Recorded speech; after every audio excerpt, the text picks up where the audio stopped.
snack. Me and you gonna have a little chat about books. Hi guys, I am here today to do a book review. The book that I'm going to be reviewing is Jonathan Strange and Mr Norrell, which is by Susanna Clarke. Let me just preface this by saying everyone I know who's read this book loves it. I don't think I know anyone else who didn't give it a 4 or a 5-star rating. I didn't love this. I found this a real struggle to get through. So if you love this book and you don't want to hear me just saying mean things about it, then you probably don't want to watch this review. But if you don't mind that, feel free to join me for my little rant, which is going to happen.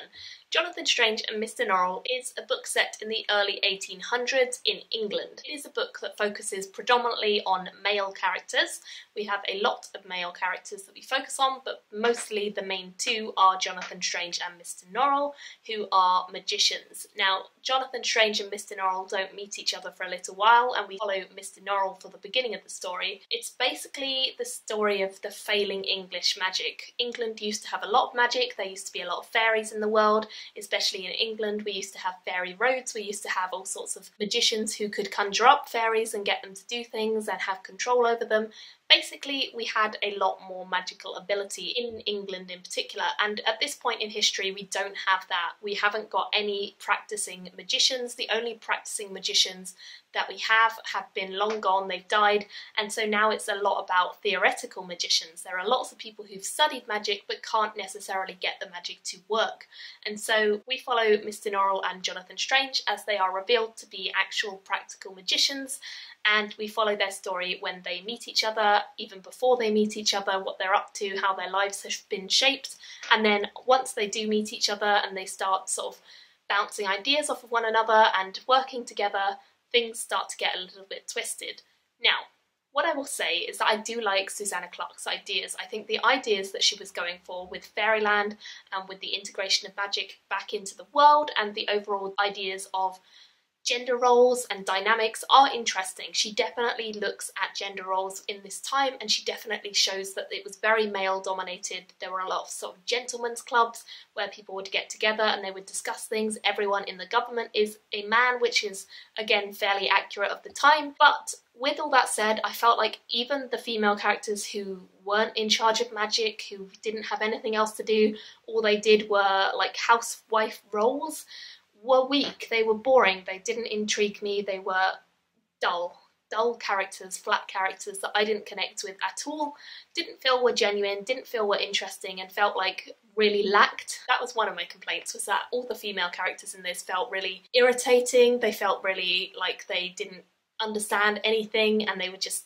foolish and they got themselves into trouble, and then when that wasn't the case they still got in trouble. Like even when they weren't trying to, they still got in trouble. They did silly things that just demeaned them. Then we have the male characters. We have Jonathan Strange and Norrell, and they are completely stubborn, completely self-absorbed, completely obnoxious. I did not like them at all. Particularly Norrell is that way when we first meet him, but Jonathan Strange changes over the course of the book to become even more patronising and irritating in my mind. And there are some scenes later in the book where things happen involving magic and neither of the magicians notices, and even as the reader you know that there is magic involved because you can see it and you have been told about it, and the magicians, who have been training all of their lives, I might add, to study magic, learn magic, be good at it, they don't even realise that there's magic going on in their homes, in their local vicinity. I don't understand why they wouldn't. They were just clearly idiots or oblivious, but for some reason they didn't understand or pick up on it, and it really angered me because it was so obvious and evident to the reader that they were these misogynistic, idealistic magicians who were far more concerned with magic and playing with magic and just doing their own things and just being annoying and irritating, that they didn't really give a damn about anyone else. And at no point did I feel like they were really using their magic to help people unless they were instructed to. I never really felt like Norrell actually helped anyone with his magic. He probably hindered people, if anything. He probably made things worse a lot of the time, and that's not because he's a bad magician, that's because he's a nasty person. I didn't enjoy his character and the things that he did. And then we have Strange, who is less of a nasty person in the beginning, but as I said, he becomes more so due to events that happen. Strange does seem to care about people around him more, but he still doesn't have any of the confidence of Norrell at the beginning, because he is the younger of the two. And when he does gain this confidence, I just feel like he got so absorbed in one thing that he didn't really think about anyone else or think of anything bigger than himself. And when we get to the point of the ending, which I might add, this is a 1,000-page book, it is super, super long. When we get to the ending, things change, and they're not the only ones who are affected by it. Loads of people are affected by it, and I had a few people sort of talking to me on Goodreads about it and saying that they thought the ending justified a lot of what Susanna Clarke is trying to show, and how she is trying to show that maybe the men are not the ones in control and maybe they shouldn't be. And I get that, but I don't think it does justify it, because in my mind it came so late on in the story. It was like the last couple of pages, and it didn't work. It didn't make up for anything. And the only way I got through this book, I might add, is the audiobook. I would not have got through it if I was sitting and physically reading it. I wanted to read it, I wanted to love it, because I'd heard so many good things about this. Everyone on Goodreads who I was friends with had given it 4 or 5 stars, and that's amazing. Like, all of them had given it a really high rating, and it's a super long, super slow book. Honestly, I couldn't get along with this. I started out, I thought it was interesting and exciting at the beginning because we were being introduced to all these magical things, and that was good. I liked that. Also, I will add that Susanna Clarke has a great writing style. I think she can write. I don't think there's anything wrong with her writing. I think it's the plot and the way that she was maybe trying to make these characters so horrible that you don't like them. I think she was probably intentionally doing it, but it was beyond like me knowing that she was doing it. It was into, I didn't care. I didn't care that she was trying to do it. It was so anger-inducing within me that I didn't care that she was trying to do it. I felt like it was just too much and irritated me, and I didn't like them at all. So I got the audiobook because I had this as my Goodreads read-along group book. Everyone voted for this in January. So I was determined to finish it because I'd started it way back in November and I hadn't managed to finish it. And so I thought, right, I'm going to finish it, I'm going to get the audiobook, I'm going to give it a go. And the audiobook, I will say that the narrator of the audiobook was good and I enjoyed the audiobook narration. I don't know, the actual book itself it didn't work for me as a story and as a concept. It's very drawn out. Honestly, I think that we could have cut this down to 1/3 of the size and we could have still had as many events as happened, but they just could have been way more condensed and it would have been a much punchier, much better story in my mind, and would have got across the views that Susanna Clarke is trying to portray a lot quicker and a lot better, and without frustrating you quite as much.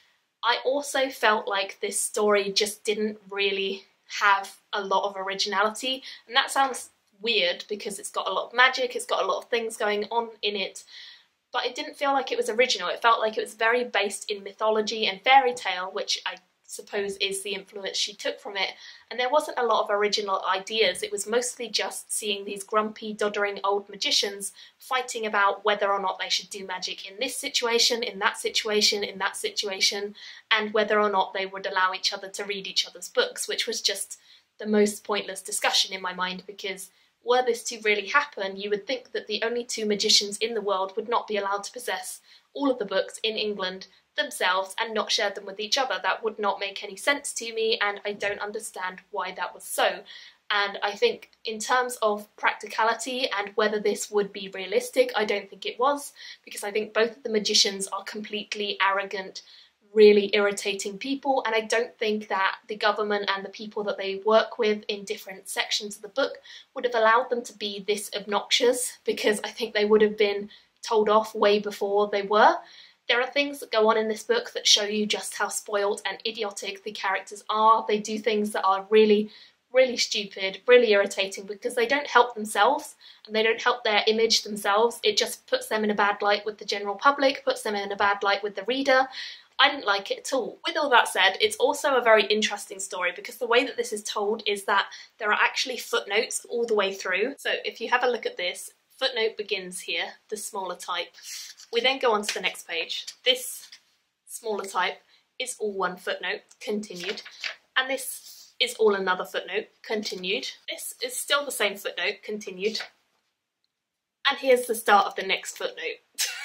So, 3 pages of one footnote. Some of the footnotes were really interesting. Some of them were completely boring and I didn't engage with them at all.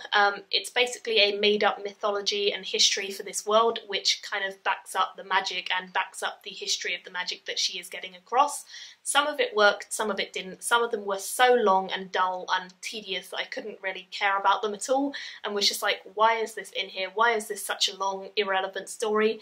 Whereas some of them were captivating and interesting. Also, in the book, besides the humongous amount of footnotes, because we have hundreds of them, they're all the way through, hundreds and hundreds of them, we also have illustrations. Now, the illustrations I did like. I thought that they were good, and I thought that they were all very gloomy and definitely got across my spirits whilst I was reading this. I felt as gloomy as these pictures look whilst I was reading it. I did not care about the characters, I did not like them, but I did like the illustration style because I really felt like it reflected my views. I wanted to like this book, I really did want to like it because I know how many people do, and I don't think that it's a bad thing if people like it. For me, it just didn't work at all. It felt really drawn out, it felt like I was slogging to get through it, really pushing, and it wasn't a book I'd recommend to anyone. It wasn't a book that I would say go out and try. I wouldn't even say go and get it from the library. I'd just say don't bother because in my opinion it's not good. The only reason I gave this a 2 stars instead of a 1 was because the writing was decent and she can write in a way that is quite lyrical at times and is quite nice at times. But the amount of over-complication, over-detail was so patronising and irritating that I couldn't get over it. I could not get over it.